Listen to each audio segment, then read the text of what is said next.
Winner, winner, chicken dinner. Halo, kembali lagi bersama kami di Mancat Channel. Kali ini kami akan mereview alur cerita yang berjudul 21 Blackjack. Film yang diangkat dari kisah nyata ini berkisah tentang sekelompok mahasiswa di universitas ternama MIT yang berusaha membuat kasino bangkrut. Kelompok ini memiliki rumus matematika dalam memenangkan setiap permainan blackjack-nya. Hal tersebut membuat mereka mendapatkan ratusan dolar dalam setiap permainan. Wow. Seperti biasa guys, jangan lupa pasang earphone, kunci pintu kamar, ambil tisu, tidak, jauhi keramaian dan perhatikan baik-baik. Dan ini dia film 21 Blackjack tahun 2008. Film berawal di mana seorang yang bernama Ben ingin mengajukan beasiswa gratis di Harvard University. Di pertemuan itu, Ben menjelaskan kepada Profesor Phillips bahwa dia pernah menjadi juara matematika se-Amerika dan juga mempunyai penelitian tentang robot, serta memiliki nilai bagus saat masuk di kedokteran. Namun di sini hanya satu saja yang akan menerima beasiswa itu. Sedangkan di saat ini ada 76 orang yang mendaftar dan memiliki nilai yang bagus seperti Ben. Dengan kata lain, beasiswa itu bukan dilihat dari yang paling cerdas dan pintar saja, tapi siapakah yang paling spesial di antara mereka. Semenjak ditinggal ayahnya, masalah perekonomianlah yang membuat ia mengurungkan niat masuk ke Harvard University dan lebih memilih untuk kuliah di MIT. Di setiap harinya, ia banyak meluangkan waktu untuk bekerja dan menyelesaikan proyek robot bersama teman-temannya. Ben dan teman-temannya adalah mahasiswa yang terbilang lugu dan cupu. Mereka sering menghabiskan waktu bersama dan berdiskusi mengenai proyek robot mereka yang akan diperlombakan nantinya. Dan tak jarang, di berbagai kesempatan, Ben pun merasa iri ketika melihat teman-teman lainnya yang terlihat bahagia, seolah tak memiliki beban dan hutang dalam hidupnya. Hari-hari biasanya, Ben lanjutkan dengan berkuliah seperti teman-teman lainnya. Karena sejatinya Ben ini adalah mahasiswa yang paling pintar, tak jarang ia mendapatkan perhatian dari beberapa dosen saat di kelasnya, termasuk Mikey, yang saat itu mengajar dan merasa terpukau dengan kepintaran Ben yang dapat menjawab pertanyaannya. Suatu malam, saat Ben asik mengerjakan tugas, tiba-tiba datang seorang mahasiswa dan mengajaknya ke suatu ruangan. Kemudian di sana, Ben bertemu dengan beberapa mahasiswa lainnya. Mereka adalah Fisher, Choi, Kiana, dan Jill. Bahkan, di sana ia bertemu dengan dosennya yaitu Mikey tadi. Mikey sangat terkesan dengan kecerdasan Ben yang selalu ia berikan saat Mikey mengajar. Dan karena keistimewaan Ben itulah, Mikey menawarkan pada Ben untuk masuk ke dalam tim mereka dan mengikuti sebuah permainan kartu yang bernama Blackjack di akhir pekan mereka kuliah. Dengan kecerdasan yang Ben punya, Mikey benar-benar merasa yakin jika Blackjack akan mengantarkan Ben pada hal yang menjanjikan dan bahkan bisa membuatnya menjadi orang yang paling kaya di dunia. Namun, karena Ben masih bingung maksud dan kejelasan mereka itu apa, ia pun akhirnya menolak dan memberikan alasan bahwa di akhir pekan, ia saat itu sibuk mengerjakan proyek bersama teman-temannya. Di scene selanjutnya, di saat Ben sedang bekerja, tiba-tiba Jill muncul dan datang untuk membeli dasi. Oh, well, seat belts, so I can knock off 5% from the $16,042 and... Ben tentu saja sangat grogi karena rupanya ia menyukai Jill. Namun, di sini Ben harus bersikap profesional. Ia melayani Jill dengan semestinya. Dalam percakapan mereka itulah, Jill menjelaskan maksud dan tujuan ia datang ke sana. Yang ternyata ia membujuk Ben untuk masuk ke tim Blackjack dan ikut bersama mereka ke Las Vegas. Dan sebelum pulang, Jill pun kembali meyakinkan jika Ben bisa ikut bersama mereka ke Las Vegas, maka Ben menjadi apapun yang ia inginkan. Singkat cerita, tampak Mikey sedang mengajarkan seputar permainan blackjack kepada beberapa mahasiswa di sana. Sayangnya, dari semua yang ada, tidak satu pun yang dapat menjawab pertanyaan Mikey. What's count? +9. No. +11. No. Sampai pada akhirnya, satu suara yang menjawab dengan sangat tepat. +13. Count. +13. Ternyata itu adalah Ben yang memutuskan untuk ikut dan bergabung bersama mereka. Sejak hari pertama bergabung, Ben pun mulai belajar dan menguasai permainan blackjack bersama rekan setimnya. Dari jam istirahat dan jam kelas, Ben pun tak pernah lepas mempelajari dan menghafal setiap kartu blackjack. Dan untuk memudahkan memainkan permainan bersama timnya ini, ia juga turut menghafal beberapa angka yang diungkapkan dengan kata-kata. Dan beberapa hari kemudian, Ben pun bisa dengan cepat menghafal dan memahami permainan yang akan mereka lakukan nantinya. Di lain waktu, Ben mengungkapkan alasan mengapa ia bergabung ke tim blackjack-nya Mikey. Semua itu tak lain hanya karena masalah ekonominya dan untuk mendapatkan biaya masuk ke Harvard University. Setelah ia yakin mengumpulkan uang $300.000, ia pun akan keluar dari permainan tersebut. Dan Mikey pun menjawab bahwa ia mengerti apa yang Ben inginkan. Dan ia pun meyakinkan menghitung kartu adalah tindakan aman dan bukan tindakan ilegal. Pada suatu malam, Mikey menyuruh Choi untuk menjelaskan aturan mainnya. Jadi begini guys, kita coba mempelajari trik orang ini ya. Dari 5 orang anggota itu, nantinya 3 orang akan mencari meja dan mulai menghitung kartu yang keluar. Setelah semuanya terhitung, 1 orang akan masuk ke meja blackjack tersebut dan membuat taruhan yang besar. Setelah menang di meja yang satunya, nantinya dia akan pindah ke meja lainnya yang telah dihitung kartu-kartunya. Sehingga dengan sistem random tersebut, mereka nantinya tidak akan ketahuan. Namun, ketika seseorang salah menghitung kartu atau ada kondisi darurat lainnya, seseorang akan memberi tanda untuk keluar dari meja itu. Singkat cerita, tibalah mereka di akhir pekan. Ben pun terkagum setelah melihat kota Las Vegas yang selalu hidup 24 jam. Kalau di Indonesia sama kayak Jakarta kali ya. Sebuah kota yang penuh dengan puluhan kasino dan orang-orang yang punya mimpi untuk menjadi kaya di permainan yang ada di sana. Setibanya mereka di salah satu hotel mewah yang ada di sana, Mikey pun mulai membagikan identitas palsu kepada mereka. Semua itu dilakukan agar mereka terlihat cukup umur dan diperbolehkan masuk ke dalam kasino. Di saat itu, Mikey menjelaskan kepada Ben, di saat masuk nantinya, mereka akan tidak saling mengenal satu sama lain. Sementara dirinya sendiri akan memandu mereka dan memantau dari jauh permainan tersebut. Dan tibalah saatnya mereka bermain. Ben memperhatikan teman-temannya sudah lebih dulu berada di meja. Setelah ia mendapatkan kode, Ben pun akan masuk ke meja dan memasang taruhan besar. Kartu demi kartu pun keluar dari tangan bandar. Dan tak perlu ragu dan bingung, Ben pun sudah bisa menebak di mana ia bisa memasang taruhannya. 9 plus 15. That counts 16. Singkat cerita, di setiap mejanya, kemenangan demi kemenangan Ben raih dengan sangat mudah.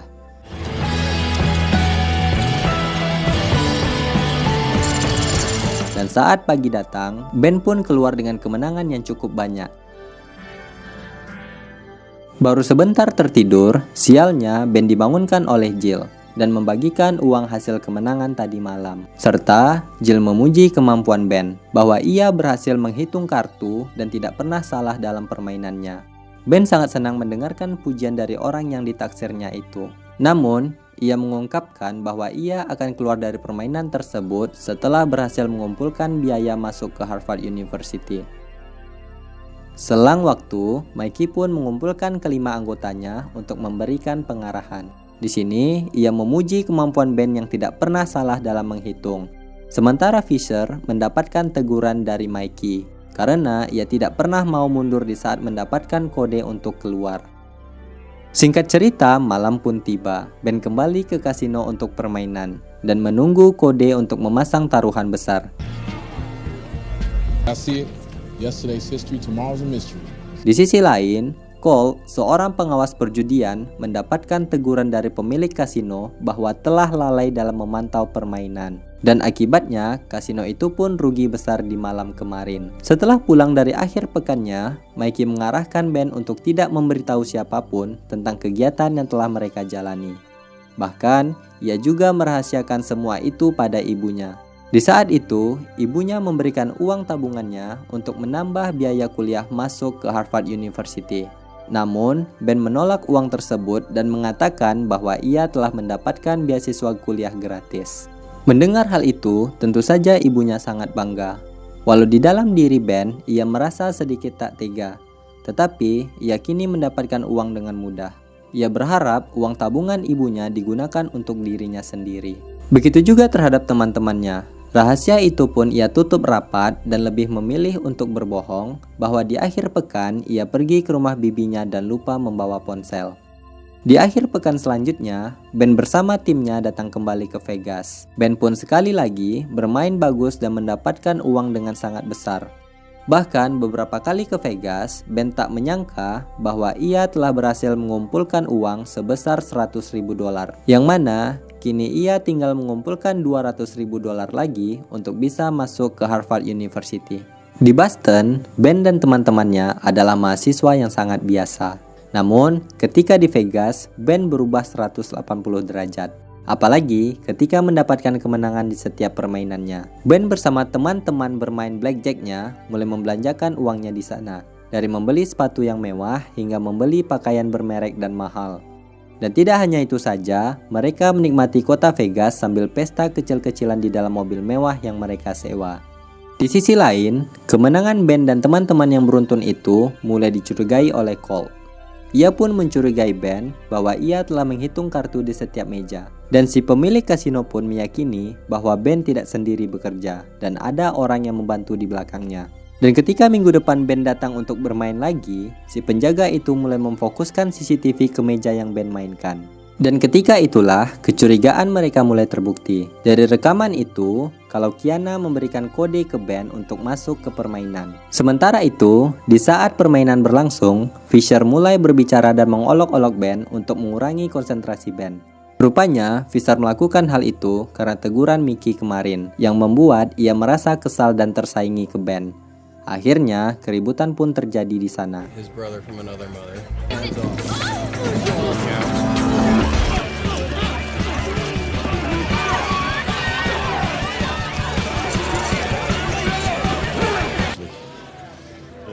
Setelah kejadian itu, Fisher mendapatkan teguran dari Mikey dan Mikey pun mengeluarkan Fisher dari tim. Mikey beralasan bahwa kinerja Fisher dapat merugikan timnya dan masih terlihat kekanak-kanakan. Setelah semua beres, mereka pun kembali merayakan kemenangan dengan berpesta. Dan bahkan kini, Ben berhasil berduaan dengan Jill dan bermalaman bersama dengannya. Wow. Setelah sampai di Boston, teman-teman Ben merasa kalau kini Ben telah benar-benar berubah. Mereka di sini sangat kecewa dengan kinerja Ben atas proyek yang mereka kerjakan bersama. Merasa Ben yang tidak peduli dengan proyek robot yang mereka jalani, teman-temannya pun dengan berat hati memutuskan untuk mengeluarkan Ben. Just as much mine as it is yours. Fine.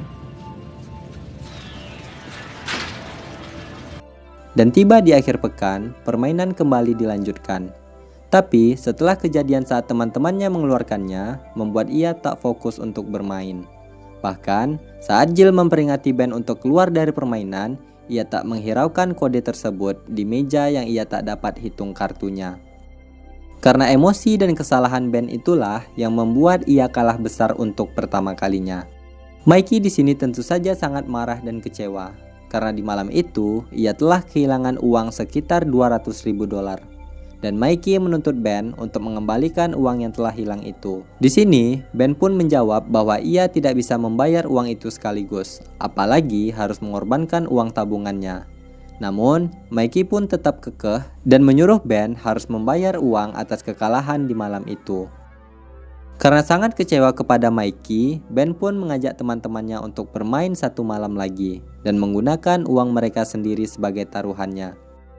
Awalnya mereka tidak setuju, namun setelah mendengar keuntungan yang banyak tanpa Mikey, akhirnya mereka mau untuk bermain sekali lagi. Di saat permainan, rupanya Mikey memperhatikan Ben dan mulai melaporkan kecurangan Ben terhadap pengawas kasino.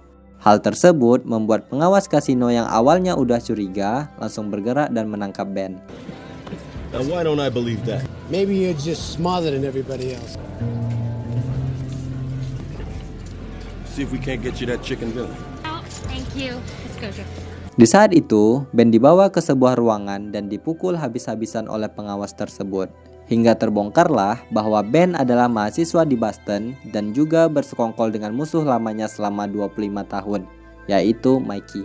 Jadi, hal itulah yang membuat Mikey tidak mau bermain, karena ia telah menjadi incaran dan buron oleh pengawas kasino di Las Vegas.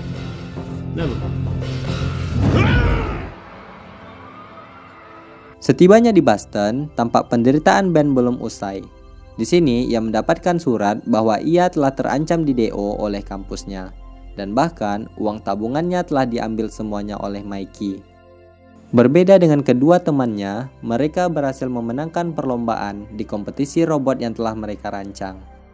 Ben yang sadar atas kesalahan yang membuat temannya kecewa, akhirnya meminta maaf dan menceritakan semua yang dilakukannya selama ini. Beberapa hari kemudian, Ben kembali menjumpai Mikey untuk meminta maaf dan mengungkapkan keinginannya untuk kembali bermain di Vegas. Mikey yang awalnya mengusir Ben, akhirnya mau ikut bekerja sama karena ia juga butuh uang untuk masa pensiunnya. Tapi dengan syarat, Ben harus mampu menghasilkan keuntungan dengan sangat besar. Setelah itu, Ben meyakinkan Mikey bahwa ia pasti bisa membawa untung banyak dalam permainan terakhir ini. Asalkan Mikey ikut bermain untuk menggantikan Fisher, supaya kemenangan demi kemenangan bisa diraih dengan cepat. Saat akhir pekan tiba, mereka pun mulai kembali bermain sambil menyamar, sesuai dengan strategi yang telah mereka rancang sebelumnya. Dengan taruhan yang besar, dengan rencana sebelumnya, mereka berhasil meraup keuntungan dengan sangat cepat. Kemenangan pun Ben raih, bahkan Mikey pun ikut bermain dan membuat bandar kewalahan. Namun, di saat mereka terlampau asik dengan kemenangannya, tiba-tiba di sisi lain, Colt dan anak buahnya datang. Lalu terjadilah kejar-kejaran di sana. Dengan keadaan demikian, mereka masing-masing berpencar dan berlari untuk menyelamatkan diri. Bahkan saat mereka terpojok, Mikey meminta ke Ben untuk memberinya chip yang telah mereka dapatkan. Serta Mikey menyuruh mereka untuk kembali berpencar dan berkumpul kembali di tempat yang telah direncanakan nantinya. Padahal faktanya, Mikey ini memiliki rencana licik untuk kabur ke bandara dan meninggalkan mereka untuk ditangkap oleh pengawas kasino. Namun sayang seribu sayang, ternyata chip yang Ben berikan itu hanyalah sekumpulan coklat, dan di taksi tersebut ternyata adalah pengawas kasino. Faktanya, semua ini berawal saat Ben diinterogasi oleh pengawas itu sebelumnya, yaitu Colt, di mana Colt menyuruh Ben untuk bisa membawa Mikey kembali ke Vegas dengan balasan semua masalah Ben akan selesai. Nah, di sini sebelumnya Ben telah menyiapkan sekumpulan coklat untuk ditukarkan dengan chip yang mereka dapatkan. Di mana saat pengejaran anak buah Colt, di saat itulah mereka menukarkan chip tersebut dengan coklat tadi. Namun sayangnya, di saat Ben dan Jill pulang, di sana tampak Colt meminta chip tersebut untuk jaminan masa pensiunnya. Saat itu, ia mengancam akan menembak Ben jika ia menolak. Dengan bujukan Jill, akhirnya Ben memberikan chip tersebut kepada Colt. Di sini, Colt mempersilahkan ia untuk bermain di kasino semaunya, sebab Colt tidak akan mengawasinya dan akan segera pensiun. Setelah itu, mereka kembali bermain, dan ternyata dua teman proyek robotnya Ben ikut untuk mendapatkan keuntungan yang lebih. Setelah banyak kemenangan, mereka pun pulang dan membawa banyak uang. Di sisi lain, akhirnya Colt berhasil menangkap Mikey yang selama ini telah menghilang dan banyak merugikan bandar. Saat di Harvard, ia menceritakan pengalamannya itu kepada Profesor Phillips yang menurutnya kisah tersebut adalah yang paling spesial dengan penerima beasiswa lainnya. Dan menurut kalian nih guys, apakah Ben bisa menerima beasiswa tersebut? Kalau menurut saya sih tidak, sebab dengan itu Ben sudah banyak menghasilkan uang dan bisa membayar uang kuliahnya untuk masuk di Harvard. Pesan yang dapat kita ambil dari kisah nyata ini adalah tetap rendah hati atas keistimewaan yang kita punya dan berbeda dari orang lain. Kita harus bisa memanfaatkan situasi dan apalagi bisa meredakan emosi pada saat masalah menghampiri. Dan ingat bahwa judi tidak akan pernah membuatmu kaya, seperti kata Rhoma Irama. Judi menjanjikan kekayaan bohong. Yang ada kepintaranmu lah yang membuatmu sukses. Orang yang benar-benar pintar tidak pernah mau mengakui kepintarannya. Ia bahkan malah belajar terus-menerus sehingga dia menjadi lebih baik. Seperti ilmu padi, semakin tua semakin merunduk. Terima kasih telah menikmati video kami. Sekian dari kami dan terima kasih.